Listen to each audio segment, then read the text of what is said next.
Kiwi forever. A quick question that you may have answered before. In your time at the Church of Scientology, did you ever get to meet David Miscavige? If so, what were your impressions of him as a man, a leader, and as a human being in general? How did he treat Sea Org members in person? I'd be interested to get the same feedback on LRH, but I think that may be before your time.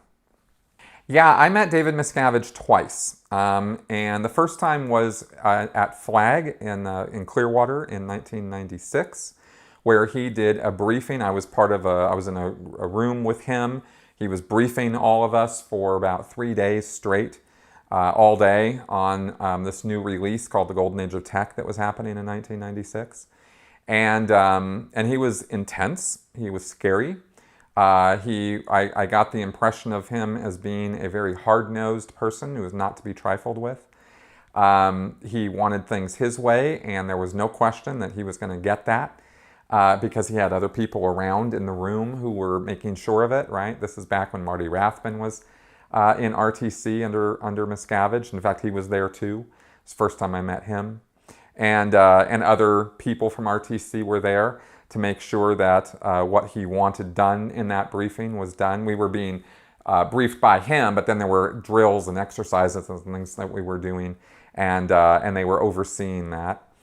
Then the next time that I saw him was very, very briefly back in Los Angeles. He was doing a quick inspection and tour of the CLO, the Continental Liaison Office building, which is management for Western United States, which is where I worked at the time. And he came around and he just poked his head in and he said, "What's your post?" And I told him what my post was. And of course I stood up, "Hello, sir," and he's like, "Okay, good. And are you, did you get trained for your post, for your job, right?" And I was like, "Yes, sir," and then he asked me a couple other questions, which I won't get into because they're just very technical questions. And then he turned around and left. I mean, it was like bam, bam. And it was, and if he was his usual intense self, he was kind of a little friendly at that particular time, much friendlier than he had been back in '96.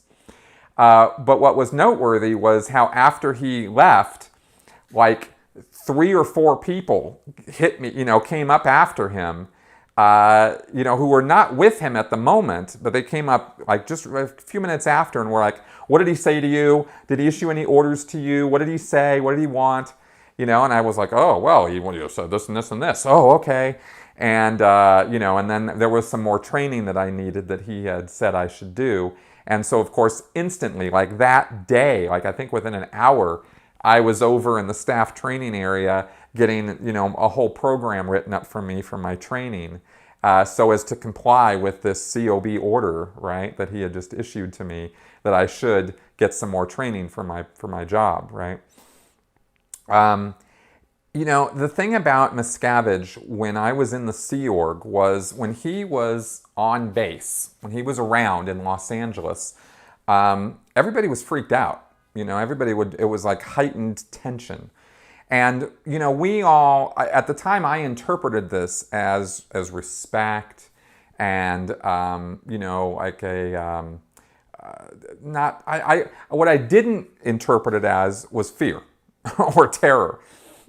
But that is exactly what it was. Everybody freaked out, wide eyes, "Oh my God, he's here," and you'd have everybody was kind of like on edge. And it was super important if COB was coming that everything be perfect, everything be super clean, right? We'd be up all night the night before if we knew he was coming, cleaning and everything, right? And everybody was on their tippy toes and freaked out that he'd come around and talk to you. But we didn't think of it as being freaked out. We just thought of it as, like, "Oh, wow, it's him." And we thought awe, and respect and admiration. But it wasn't really those things, because there was this fear element to it. And I didn't see that at the time. I look back on it, I see it very clearly. But at the time that I was in, it was this, we had this whole hero worship going of this guy because Miscavige is regarded in Scientology and especially by the Sea Org as this amazing, awesome, hardworking, nose to the grindstone guy. He pushes that image down. He wants people thinking that. And So there isn't any, disrespect or any idea at all that you would do anything other than exactly what he tells you to do if he comes around.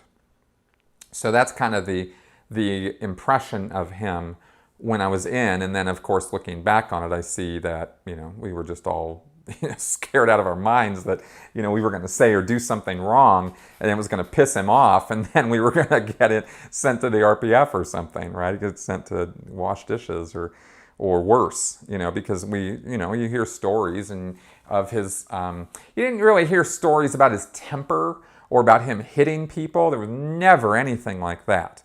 David Miscavige does not have a reputation for hitting people in the Sea Org.